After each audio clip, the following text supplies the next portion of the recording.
जबकि बहुत सारे इतिहासकारों ने इस पे विवाद किया गया है कि नहीं, जस्टिन बड़ा। कौन बड़ा है? जस्टिन। तो इसमें आपको विवाद में नहीं जाना। अगर कहीं आप पढ़ ले कि जस्टिन छोटा है या जस्टिन बड़ा है, तो इसमें विवाद में नहीं जाना। वो कहानी वही समाप्त कर देनी है जहाँ पे विवाद है। उसमें विवाद ही है तो फिर उससे क्वेश्चन करने की कोई संभावना है नहीं, उससे क्वेश्चन करने की संभावना। अब इतिहासकार क्या लिखते हैं? इतिहासकार ये लिखते हैं कि जब चंद्रगुप्त मौर्य सेल्यूकस से लड़ने के लिए जब पश्चिमोत्तर की तरफ बढ़ा था, तो जब लड़ाई लड़के भी आया था, तब तक दुर्धरा के गर्भ में बिंदुसार पल रहे। दुर्धरा के गर्भ में क्या हो रहे थे? बिंदुसार पल रहे। हाँ, अब अभी देखिए, अब दुर्धरा के गर्भ में बिंदुसार पल रहे थे। इसका मतलब क्या? इसका मतलब यह है कि दुर्धरा और चंद्रगुप्त मौर्य का प्रेम प्रसंग या आपसी समझौता किसी और अन्य दिनों से चल रहा है। इसका मतलब ये हुआ, इसका मतलब ये हुआ कि महल में आने जाने का मतलब क्या है कि दो लोगों के बीच का अपना एक संबंध व्यापक पैमाने पर विस्तृत हो चुका। इसका मतलब ये हुआ ना, है ना। अभी देखिए, जब वो सेल्यूकस निकेटर को हरा कर आता है, कभी धनानंद को मारा नहीं। सेल्यूकस निकेटर को हरा कर जब आता है, कभी धनानंद को नहीं मारा। धनानंद को तब मारता है वो जब निकेटर को हराता है, और जब लौटता है उधर से, तब चाणक्य निकेटर की भी सेना लेकर आता है और धनानंद पे आक्रमण करता है और तब धनानंद की हत्या करता है। तो उसको पता चलता है कि इसमें दुर्धरा जब मारने जाता है वो, तो उसको क्या पता कि दुर्धरा गर्भवती है। तब दुर्धरा कहती है कि तुम एक राजा की बहन को नहीं मार रहे हो, तुम अपने पत्नी के साथ साथ अपने पुत्र की भी हत्या कर रहे हो।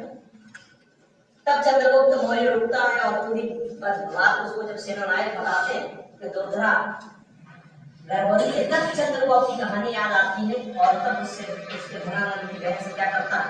शादी करता है। तो इतिहासकार ये बताते हैं। तो अभी बताइए, अब यहाँ आकर शादी किया, तब वो गर्भवती थी, मतलब बड़ा कौन हुआ? बिंदुसार। कौन बड़ा हुआ? बिंदुसार। लेकिन इतिहासकार ने जस्टिन को बड़ा बता दिया, तो इसीलिए इसमें क्या ये भी ड्रॉपिंग हो। ये तो चंद्रगुप्त मौर्य, चंद्रगुप्त मौर्य का विवाह तो वही कर देंगे जो चंद्रगुप्त नहीं,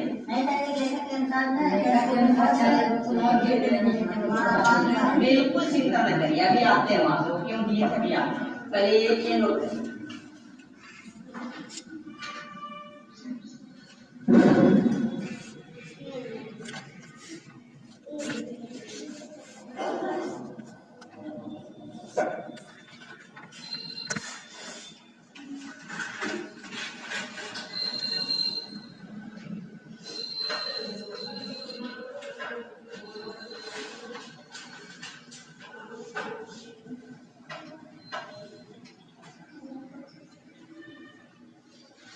हो गया, बन गया। हाँ, तो थोड़ा सा नोट करें।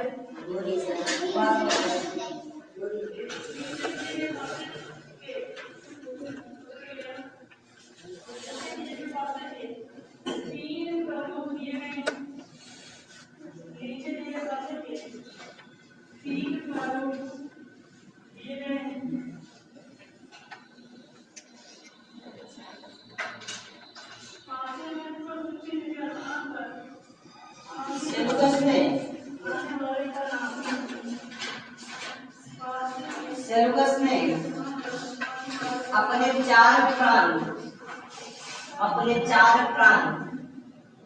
चंद्रगुप्त मौर्य को दिए। सेल्यूकस ने अपने 4 प्राण चंद्रगुप्त मौर्य को दिए। सेल्यूकस ने अपने 4 प्राण चंद्रगुप्त मौर्य को दिए, जिसमें हेरात, ये प्रांतों का नाम है हेरात। हेरात को किस नाम से जाना जाता था? हेरात को एरिया। हेरात क्या है? एरिया। हाँ, हेरात क्या है? एरिया। दूसरा लिखेंगे कंधार। दूसरा कंधार। उसके आगे लिखेंगे आर्कोसिया। आर्कोसिया। तीसरा लिखेंगे मकरान। तीसरा लिखेंगे मकरान।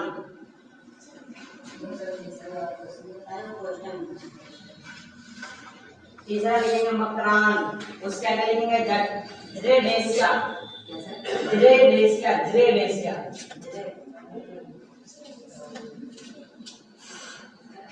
ड्रेडेशिया। चौथा लिखेंगे काबुल, चौथा क्या लिखेंगे? काबुल। काबुल का क्या लिखेंगे? पेरीमेसिडाई, पेरीमेसिडाई,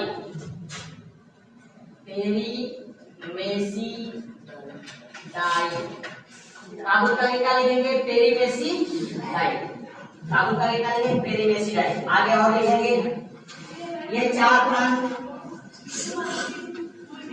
प्रांत अफगानिस्तान में है, ये चार प्रांत अफगानिस्तान में है। इस प्रकार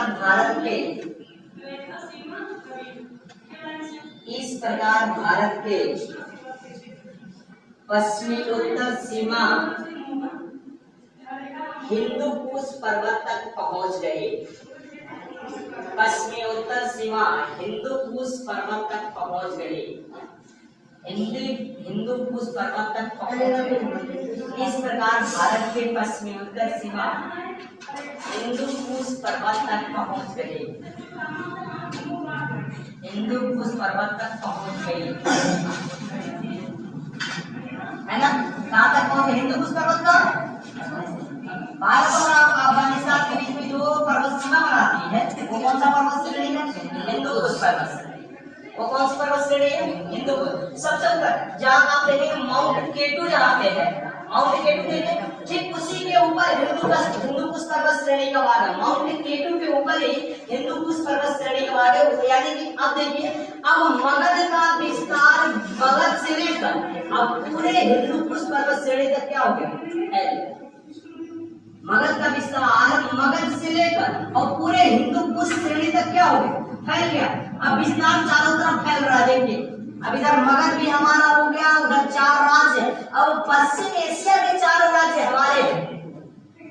पश्चिम एशिया के चार राज्य हमारे हैं। अब पश्चिम एशिया के जब चार राज्य हमारे हो जाएंगे तो हमारे सैन्य संगठन क्या हो जाएगी? और मजबूत हो जाएगी। धन संपदा से क्या हो जाएंगे? और मजबूत हो जाएंगे। जब धन संपदा और सैन्य संगठन हो जाएगा मजबूत तो पूरे भारत में शासन करने से कोई रोक नहीं सकता। यानी कि मौर्य वंश का विस्तार पूरे भारत में होगा। अब इसका मतलब कि मौर्य वंश के अगर चंद्रगुप्त मौर्य के बाद जो मौर्य वंश का उत्तराधिकारी होगा, जो भी उत्तराधिकारी बनेगा, या तो जस्टिन बनेंगे या तो बिंदुसार बनेंगे, क्योंकि यही इनके दो पुत्र हैं। या तो जस्टिन बनेंगे या तो बिंदुसार बनेंगे। तो अब ये नीति तय करेंगे चाणक्य। नीति तय करेंगे चाणक्य की बनना किसको है? ये चाणक्य ही बताएंगे, जिसको चाणक्य सम्मति जिसके ऊपर जताएंगे, जिसकी परीक्षा चाणक्य लेगा, जो परीक्षा में पास होगा उसी को चाणक्य मगध साम्राज्य के राजगद्दी को सौंपेंगे। अब ये नीति चाणक्य तय करेंगे। इस नीति को चाणक्य को तय करने के लिए दो सबसे बड़े कारण हैं। चाणक्य को नीति तय करने के लिए दो सबसे बड़े कारण। एक बड़ा कारण क्या है? एक बड़ा कारण ये है कि चाणक्य कभी नहीं चाहते कि विदेशी आक्रमण या विदेशी सत्ता का परचम भारत में रहे। कभी विदेशी सत्ता का आना भारत में खतरों से खेलना है। वो नहीं चाहते कि ईरानी भारत की सत्ता को क्या करे?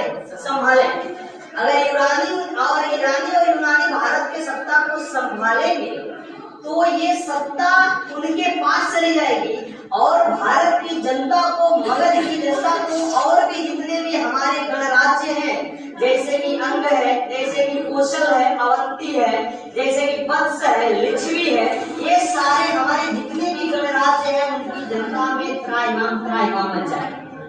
ये चाहते हैं कि विदेशी सत्ता भारत की सत्ता विदेशी के हाथ में न जाए। लेकिन यहाँ उत्तरी से शादी करने का एक ही रीजन ये है कि हम आपसे हार भले गए, लेकिन हम एक बार मगध का सम्राट बनना चाहते हैं। अब सेल्यूकस नहीं बना, सिकंदर भी नहीं बना, फिलिप द्वितीय भी नहीं बने। सब लोगों ने प्रयास किया।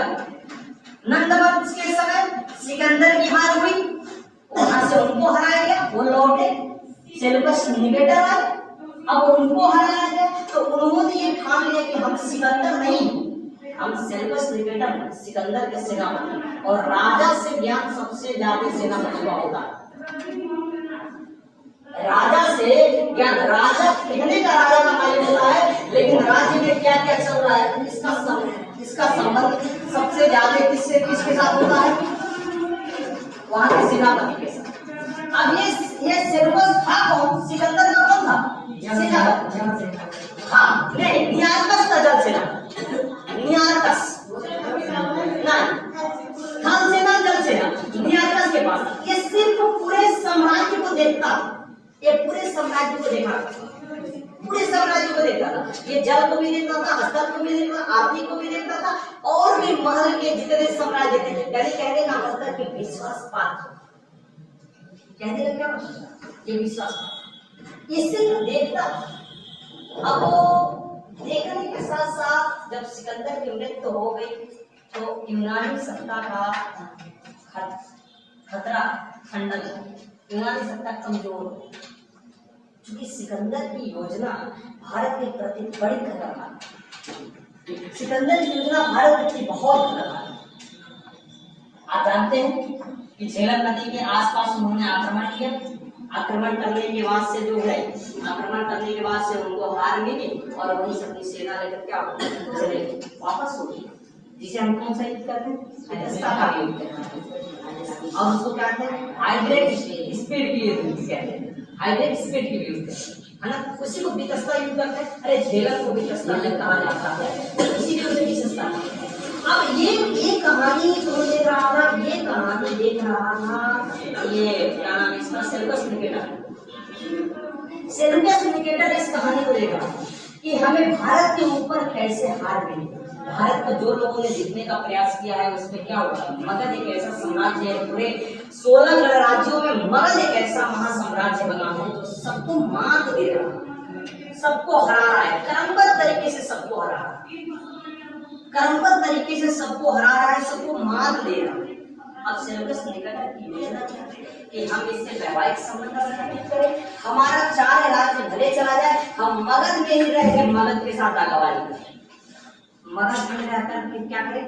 मगध के साथ क्या करें? दागाबाजी करें। अब सेल्यूकस निकेटर मगध में रहकर मगध के साथ दागाबाजी करता है, तब तक चंद्रगुप्त मौर्य के जीवन काल में बहुत बड़ी घटना घट जाती है। और चंद्रगुप्त मौर्य के जीवन काल में जो घटना, ये बहुत अप्रिय घटना घटती है, उसको इतिहास में निश्चित नहीं किया जाता। अप्रिय घटना घट जाती है, सूखा पड़ना, पूरा मगध त्राहिमाम से मचने लगता है, बरसात होती नहीं, फसल होंगे नहीं, साम्राज्य चलेगा कैसे? सूखा पड़ जाता है। और जब सूखा पड़ जाती है तो मगध के राजा चंद्रगुप्त टूट जाते, जब टूट जाते तो कहाँ पहुंच जाते? कर्नाटक के श्रवणबेलगोला, कर्नाटक के श्रवणबेलगोला, एक वहां पर्वत श्रेणी है, कौन सा पर्वत श्रेणी होता है? कर्नाटक के में एक पर्वत श्रेणी है,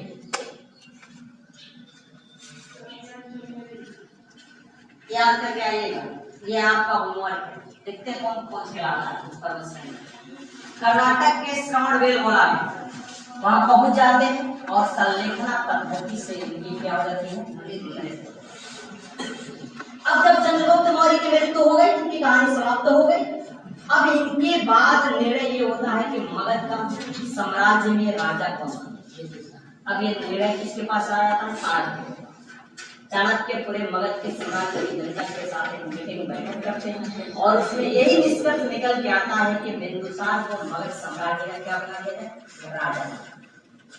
मगध साम्राज्य का बिंदुसार को राजा बना दिया गया। अब बिंदुसार के हाथ में जब सत्ता आती है, जब बिंदुसार मगध साम्राज्य को संभालना शुरू करता है, तो उस समय 2 लोग सबसे बड़े, उस समय 2 लोग उसका पास आते हैं, एक आचार्य चाणक्य और एक मगध साम्राज्य का स्वयं का अपना बिंदुसार। एक अपने आप को कभी राजा नहीं मानता, वो कहता है कि हम 2 लोग हैं, कहें कि हम बिंदुसार में राजा के पुत्र हैं, ये राजा है और हम मगध साम्राज्य की सुखी हुई जनता को हरा भरा करना मेरा कर्तव्य है, तो हम एक स्वयं का कृषक। अब मगध की जनता के साथ बिंदुसार क्या करता है? अपने दिन प्रतिदिन मेहनत करता है, इतना मेहनत करता है, इतना साम्राज्य को मेहनत वर्णन करता है कि चंद्रगुप्त मौर्य से भी आगे मगध का साम्राज्य बिंदुसार ने, बिंदुसार भी 4 कन्याओं से शादी करता है। चंद्रगुप्त मौर्य 2 से किए, अब बिंदुसार किससे करता है? 4। 3 तो वैध है, 3 का एकदम 3 वैध है, लिस्टेड है, 3 को इतिहास लिस्टेड करता है। एक क्या है? अवैध। तो जो अवैध है उसी से जो पुत्र प्राप्त होता है उसी का नाम क्या है? अशोक। उसी के पुत्र का क्या नाम है? अशोक। अब बिंदुसार के बाद शासन किसका आएगा? अशोक का। लेकिन अब पहले बिंदुसार को देखेंगे, बिंदुसार को पहले देख लीजिएगा तब अशोक के पास चला जाएगा। बिंदुसार इतना जल्दी समाप्त होने वाला है नहीं, 10 मिनट की चर्चा करेंगे। अब बिंदुसार के साथ घटना क्या घटती जरा देखेंगे।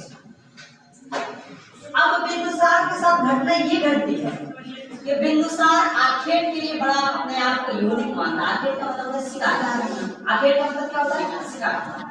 अब जब आखेट के लिए जाता है बिंदुसार, तो 2 लोग उसके ऊपर निगाह बनाए रहते हैं बिंदुसार के ऊपर। एक बिंदुसार की दूसरी पत्नी, क्या नाम उसका? बिंदुसार की दूसरी पत्नी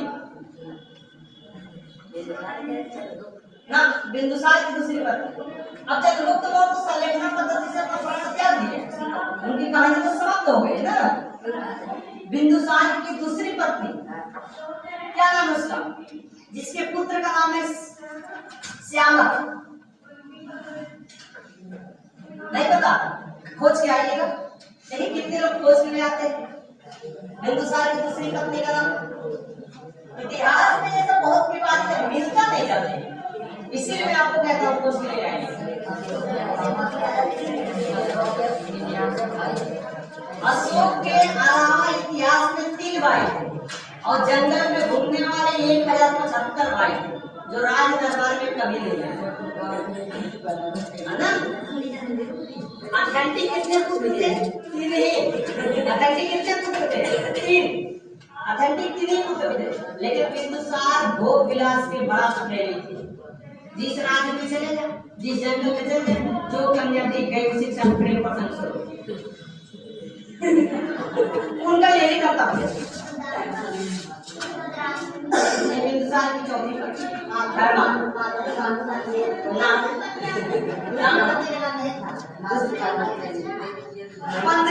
दूसरी पत्नी पूछ रहे हैं।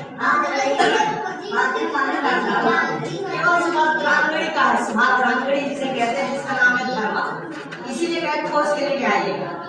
मिलेगा ही नहीं मिलेगा ना, नहीं करेंगे चौथी पत्नी। लेकिन हम आपको बताएंगे कि 4 पत्नियों का नाम क्या था। हम बताएंगे क्या मुझे मिलता ही नहीं, खोजा जाता है, दस्तावेज खोजा जाता है, तभी लोगों का नाम मिलेगा। इनके पुत्रों का नाम, इनके पत्नी का इतिहास लिखता ही नहीं। इसको कौन जाए इतना झंझट में पड़े, समस्या कौन जाएगा? केवल सुभद्रांगणी का नाम मिलता है, जिसका नाम धर्मा है, बस केवल उसी का नाम मिलता है, बस और किसी का नाम ही नहीं मिलता। कारण क्या है कि इतिहास में और सब ऐसी रानियां हैं, कुछ तो रानियां इनसे इसलिए शादी की कि इनके पास धन बहुत ज्यादा, कुछ रानियां तो इसलिए शादी की कि ये बलशाली बहुत अच्छे, और कुछ रानियों से ये इसलिए शादी की कि इनकी और पत्नियों से वो शिकार करने वाली पत्नियां बहुत अच्छी, इसलिए शादी। अब जिस जंगल में शिकार करने के लिए जाए, अगर वहां की कोई महिला दिख गई, अब बिंदुसार की नजर में नजर बता उनसे प्रेम प्रसंग। अब भाई राजा आदमी है, अपनी इच्छा को जाहिर कर दिया, तो कौन रानी मना करेगी कि हम बिंदुसार के राज करेंगे? किसी को दिल में हम नहीं करता। इतिहास कहता है इनके 100 लड़के, इतिहास कहते हैं 100 लड़के, लेकिन अथेंटिक कितने हैं? 3 ही। अथेंटिक कितने हैं? 3 ही। अथेंटिक 3 ही मिलते, एक अपवाद में चला गया। अथेंटिक क्या है? 3 ही है। बिंदुसार का ये कहानी उनका भी लेकिन शासन का बड़ा है। बिंदुसार चाणक्य के अलावा एक और अपना सेनापति बनाए थे, जिसका नाम था महामात्य खल्लाटक। महामात्य उसका नाम क्या था? खल्लाटक। महामात्य खल्लाटक जो है उनके सेनापति, महामात्य खल्लाटक के आदेशानुसार उस राजदरबार में क्या होता, इसके अलावा एक और उनका सेनापति, और महामात्य खल्लाटक के अलावा एक और उनका सेनापति था, उसके भी आदेशानुसार बिंदुसार बिंदुसार के समय में एक घटना घटी हेलेना की योजना से। हेलेना ने कहा कि जिस पिता को तुमने मात दी, जिस पिता को तुमने हराया है, जिस उनकी पोती है उनकी बदला से हेलेना है, उनकी बदला हेलेना है। अब इसमें एक कहानी है, जस्टिन का एक प्रेम प्रसंग चल रहा है बिंदुसार की दूसरी पत्नी के साथ, लेकिन इसका इतिहास बिंदुसार को पता नहीं है। इसका ये प्रेम प्रसंग का मामला बिंदुसार को पता नहीं। बिंदुसार को इतना पता है कि जस्टिन हमारा छोटा बड़ा भाई है और राजमहल में कोई ऐसी गलती नहीं करेगा जिससे कि मगध साम्राज्य का मान सम्मान पर आंच आ जाए। अब जस्टिन के साथ क्या है कि उनका एक प्रेम प्रसंग चल रहा है ना, जस्टिन के साथ उनका प्रेम प्रसंग चल रहा है और जस्टिन इसलिए शादी नहीं करना चाहता है, दूसरी शादी, कि वो अपने प्रेमिका को भुलाना नहीं चाहता और हेलेना चाहती है कि जस्टिन की दूसरी शादी हो जाए ताकि मगध साम्राज्य आगे में बढ़ जाए। वो सबसे बड़ी।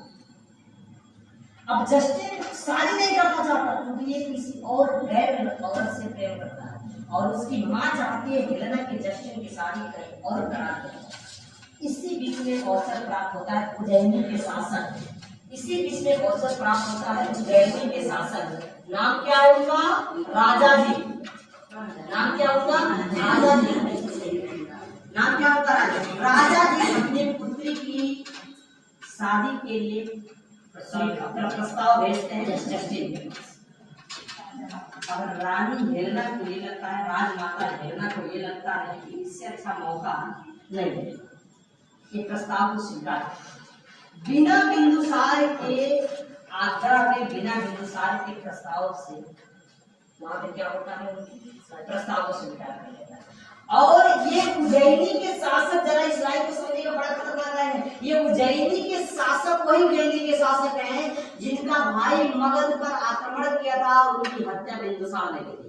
तो अब राजा जी को भी अपने भाई का प्रतिशोध देना है बिंदुसार से और हेलेना को भी प्रतिशोध देना है बिंदुसार से। अब दोनों लोग बिंदुसार से अपनी बदला लेने की योजना बनाए, दोनों लोग बिंदुसार से बदला लेने के लिए। अब राजा जी जो उज्जैनी के शासक हैं, अब वो अपने भाई के मृत्यु की बदला लेना चाहते हैं बिंदुसार से और इधर हेलेना, जिनको निकेटर को हराया गया है, जिसकी पुत्री से शादी हो गई है, हेलेना चाहती है कि पिता का बदला। अब दोनों मिलेंगे, जब दोनों कहीं मिलेंगे तो तय बात है कि रणनीति और कूटनीति क्या होगी, बहुत तगड़ा और आक्रमण करने की योजना भी बहुत तगड़ा बनेगी। अब राजा जी उज्जैनी के शासक हैं और वो ईरानी है, लेकिन संबंध किससे जोड़ना चाह रही है? राजा जी से। राजमाता किसकी है? बिंदुसार की। और राजमाता किसकी है? बिंदुसार की। पूरे साम्राज्य का राजमाता इसे कहा जाता है। जब राजमाता मगध साम्राज्य में निकलती थी तो उनके पीछे पूरी महिलाएं, राज दरबार की सारी महिलाएं लगा दी जाती थी कि राजमाता को तकलीफ ना हो। और राजमाता अपने पुत्र जस्टिन के साथ राजमहल में दूसरे कक्ष में राजमाता इनको कहा जाता है, हेलेना को इतिहास में राजमाता कहा गया है। अब ये योजना बना रही है बिंदुसार की सत्ता को खाने फेंकने की योजना किसके साथ बनेगा? राजा। कहाँ के शासक है? उज्जैनी। कहाँ के शासक है? उज्जैनी। अब उज्जैनी के शासक ने राजा जी और योजना बनाया है और योजना किस तरह का बनेगा? वैवाहिक संबंध के आधार पर। राजा जी की पुत्री की शादी होगा जस्टिन के, सॉरी हेलेना के पुत्र जस्टिन से। अरे दोनों मिलेंगे तो दोनों शादी के प्रस्ताव रखने के पहले बिंदुसार को प्रतिशोध लेने का रणनीति। जब ये दोनों मिलेंगे, जब दोनों मिले राज दरबार में, तो ये बात है बिंदुसार को पता नहीं है कि दोनों राजा जी आए हैं मिलने के लिए, ये पता नहीं है अभी बिंदुसार को। लेकिन राजमाता इनसे मिल रही है और पूरी योजना बना रही है। और राजा जी भी कह रहे हैं हमको प्रतिशोध देना है और हेलेना भी कह रही है कि हमको भी क्या करना है, प्रतिशोध देना है। अब दो तलवार जब एक मयान में रखते रहेंगे ना, तो किसी एक की धार को ये तो एकदम फिक्स बात है कि एक धार टूटेगी, और एक धार जब टूटेगी तो कुछ न कुछ विस्फोट होगा, जब विस्फोट होगा तो सत्य उजागर आ जाएगा सामने। योजना क्या है कि नहीं, सत्य योजना क्या। अब ये दोनों योजना बना, और योजना के लिए पहले क्या किया इन्होंने कहा ये कि हमें शादी का प्रस्ताव क्या किया स्वीकार। अब देखिए अब एक और होगा, अब जैसे जस्टिन की शादी तय हो जाती है, फिक्स हो जाती है, तो जस्टिन की प्रेमिका को जलन हो जाती है। अब वो नहीं चाहते हैं कि जस्टिन की शादी। इतिहासकार लिखते हैं कि मगध का बंटवारा के लिए जस्टिन की शादी को रोकना चाह रहा था। इतिहासकार एक कि मगध के बंटवारा के लिए जस्टिन को क्या किया जा रहा है, रोकने का प्रयास किया जा रहा है।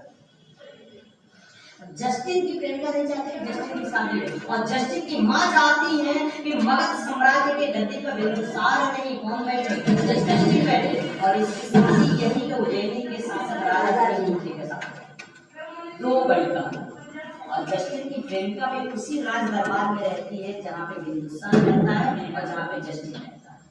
कहानी बड़ी रोमांचक, मतलब ऐसी कहानी है इस इतिहास की, ऐसी कहानी है कि लगता है कि दुनिया में आज ऐसी, अगर आज आधुनिक दुनिया में घटना घट जाए तो कई 100 करोड़ लाश मिल जाएंगे, मर्डर हो जाएगा।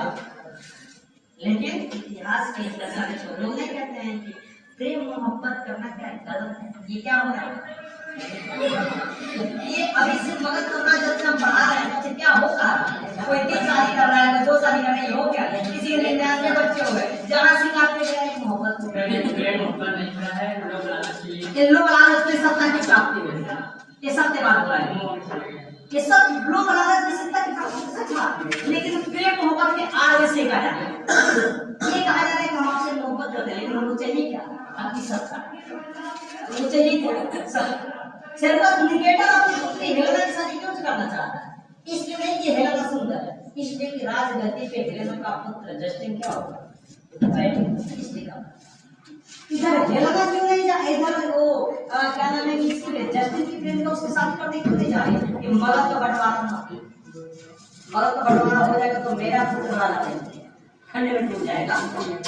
और इधर राजा जी क्यों शादी करना चाह रहे हैं, क्योंकि हमको अपने भाई का बदला लेना। तो सब क्या है, सब सत्ता के लोग ही, सब अपने अपने बंदे को लेकर तैयार हो रहे हैं। लेकिन इसी के पहले चंद्रगुप्त मौर्य की जब कहानी थोड़ी सी बचती है, इस समय चंद्रगुप्त मौर्य सुख के दर्शन करते हैं, और सुख के दर्शन करते हैं उसे कहते हैं सुदर्शन जी, और सुदर्शन जी का क्या करवाते हैं,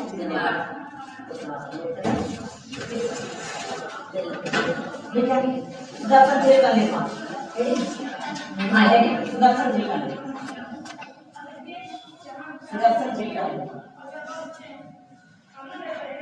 यूट्यूब पे जितने लोग इतिहास पढ़ते होंगे ना, जितने लोग के बारे में बात कर रहा हूँ अभी तक मैं नहीं देखा इतनी गहराई में इतिहास आपको बता रहा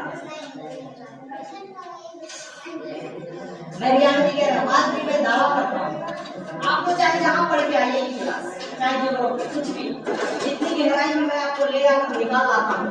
शुरुआत करता हूँ एकदम छोटे शब्दों से, और फिर गहराई में डुबाता हूँ, फिर आपको बाहर डुबाता हूँ।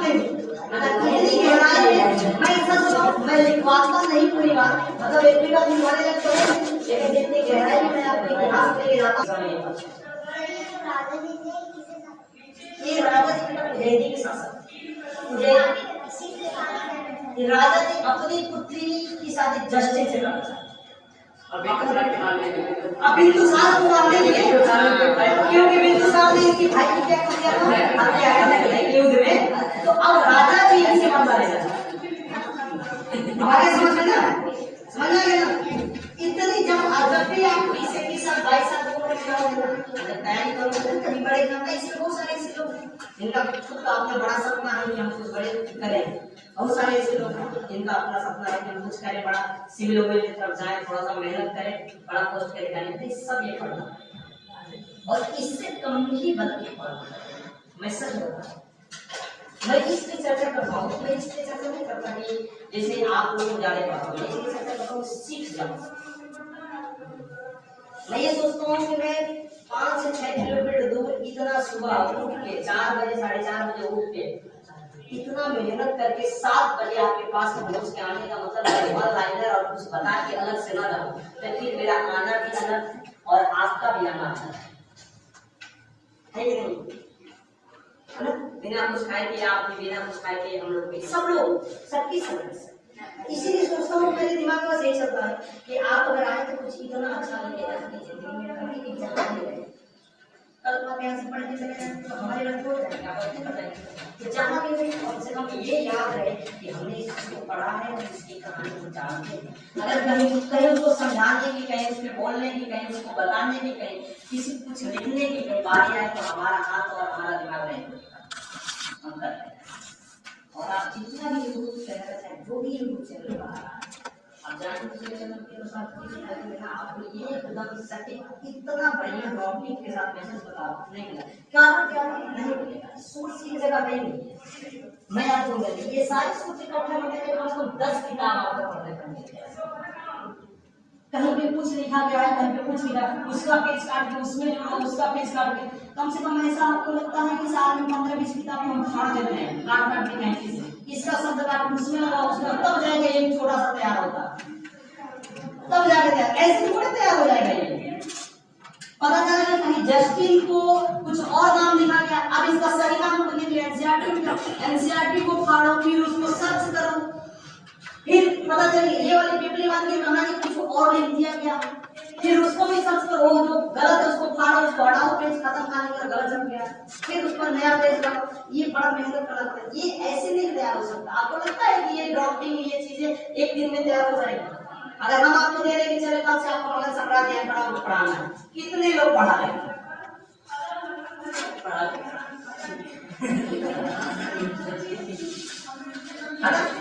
चलिए आपको मौका देंगे एक दिन पढ़ाने, आपको एक दिन मौका देंगे पढ़ाने का मगध सम्राट। आप यहाँ पे खड़ा होकर मगध सम्राट को पढ़ाएंगे, हम आपके लेकर बैठ कर पढ़ाएंगे, है ना? कोई दिक्कत नहीं ना? चलिए एक दिन मौका देंगे सिंधु घाटी सभ्यता भी पढ़ाने का, है ना? और एकदम जैसे कामबद्धता पढ़ाई गई है, जैसे हमने आपको बताया वैसे ही पढ़ाना, पढ़ा लेंगे ना? कोशिश करेंगे, लेकिन कोशिश करेंगे तो कोई भी चीज कठिन, इसीलिए हम आपसे कहते हैं कि ये सारी चीजें एक जगह से आपको नहीं मिल सकती। दूसरी इसीलिए कहते हैं कि आराम से बैठ के शांति सुनिए, वनडे क्लास लेकिन आप दूर से आते हो, हम भी दूर से आते हैं, तो सोचते हैं ये दिमाग में, मेरे दिमाग में चलेंगे कि वन लाइनर पढ़ाने से अच्छा है बस।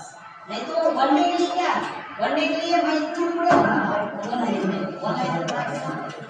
और पूरी इलाहाबाद की कोचिंग ले कर वन लाइनर क्या करेंगे, समाप्त। लेकिन ये सब जानने के लिए थोड़ा सा मोटिवेट करेगा, ये सब जानने के लिए थोड़ा सा, इसलिए कहते हैं कि पहले से ज्यादा सुनने पे विश्वास करें। जो लड़का, जो गर्ल्स, जो बॉयज सुन के अपने दिमाग में करेगा, उसके दिमाग में अचानक होता है, उसको कहने की जरूरत नहीं पड़ेगी कि हाँ मुझे जो है समझ आएगा, वो कर लेना। चंद्रगुप्त मौर्य के समय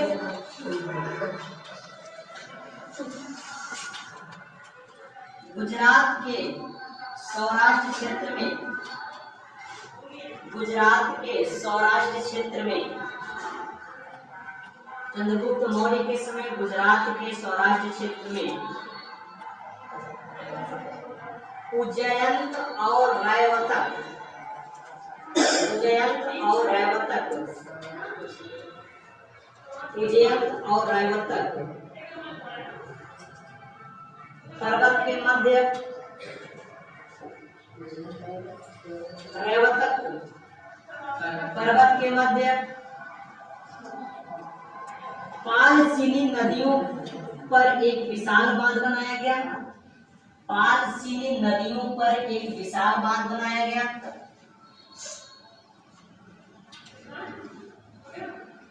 जिससे यह नदी एक झील के रूप में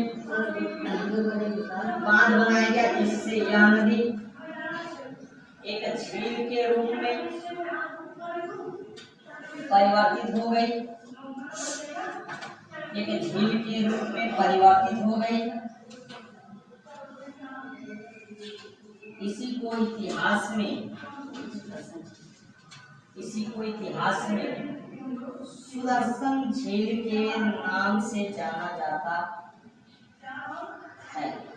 इसी को इतिहास में सुदर्शन झील के नाम से जाना जाता है। इसी को इतिहास में सुदर्शन झील के नाम से जाना जाता है। सुदर्शन झील के नाम से जाना जाता है। अशोक के शासनकाल में,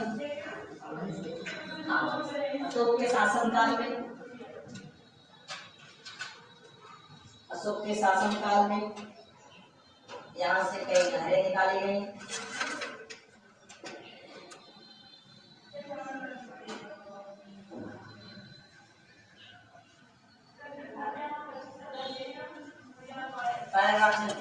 चंद्रगुप्त मौर्य के अंतिम समय में, चंद्रगुप्त मौर्य के अंतिम समय में, चंद्रगुप्त मौर्य के अंतिम समय में, चंद्रगुप्त मौर्य के अंतिम समय में मगध में भीषण अकाल पड़ा।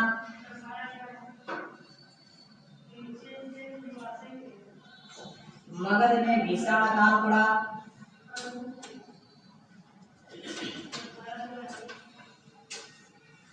इसका प्रमाण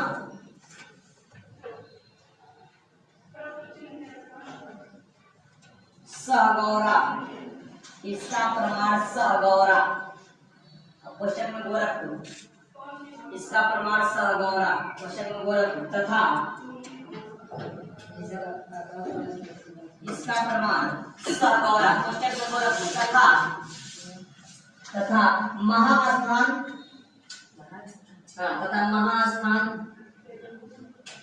तथा महास्थान से प्राप्त अभिलेखों से मिलता है, से प्राप्त अभिलेखों से मिलता है।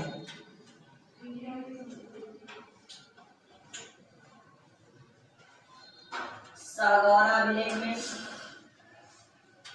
सहगौरा अभिलेख में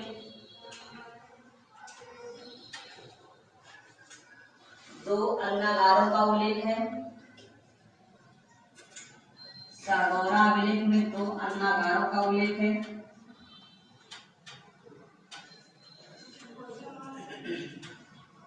और महास्थान अभिलेख में,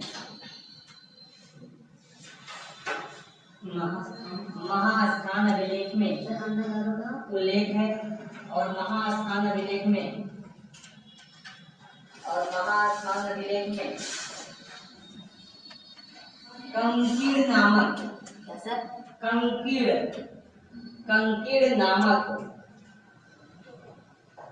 कंकीड़ नामक एक तांबे के सिक्के का उल्लेख है। कंकीड़ नामक एक तांबे के सिक्के का उल्लेख है। कंकीड़ नामक एक तांबे के सिक्के का उल्लेख है। तांबे के सिक्के का उल्लेख है। जैन परंपरा के अनुसार, जैन परंपरा के अनुसार मगध में 12 वर्षीय, जैन परंपरा के अनुसार मगध में 12 वर्षीय भीषण अकाल पड़ा।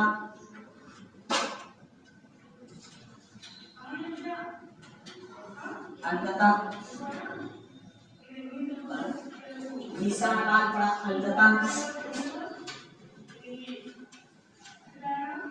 अंततः अकाल से दुखित होकर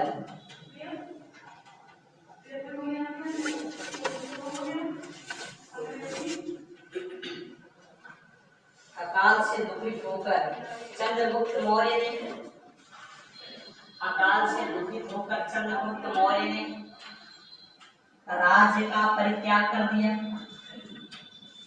राज्य का परित्याग कर दिया। राज्य का परित्याग कर दिया। परित्याग कर जैन गुरु, जैन गुरु भद्रबाहु की शिष्यता,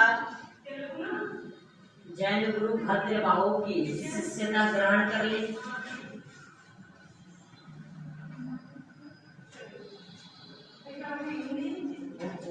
शिष्यता ग्रहण कर ली और जैन परंपरा के अनुसार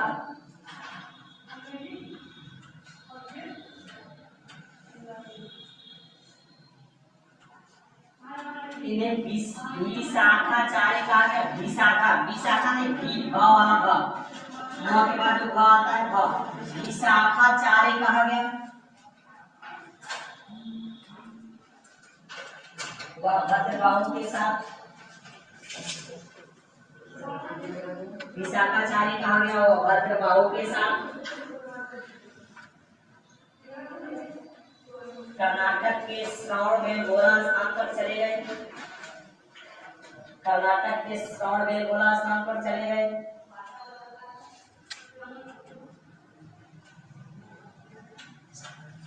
उसका अंत समय वही बीता।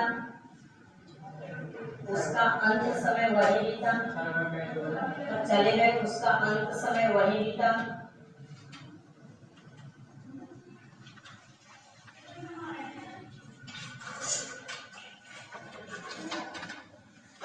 उसने संलेखना पद्धति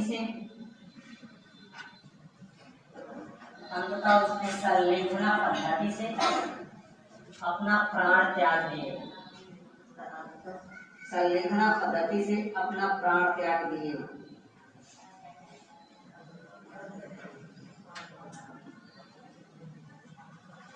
प्राण त्याग दिए।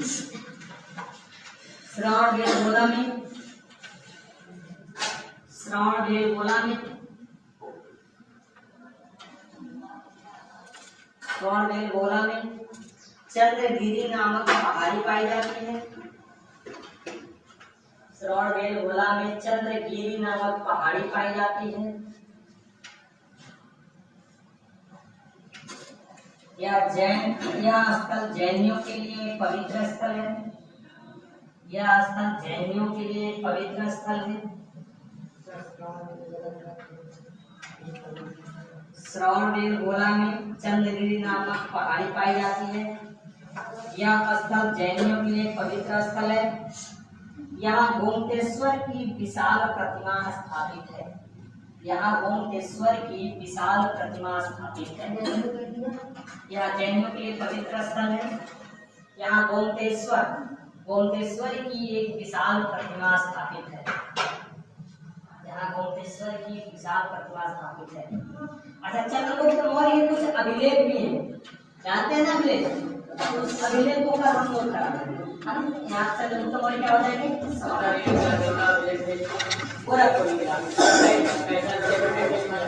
अभिलेख को अब तक बताएंगे। अभिलेख के बारे में कब पूरे डिटेल्स अभिलेख के बारे में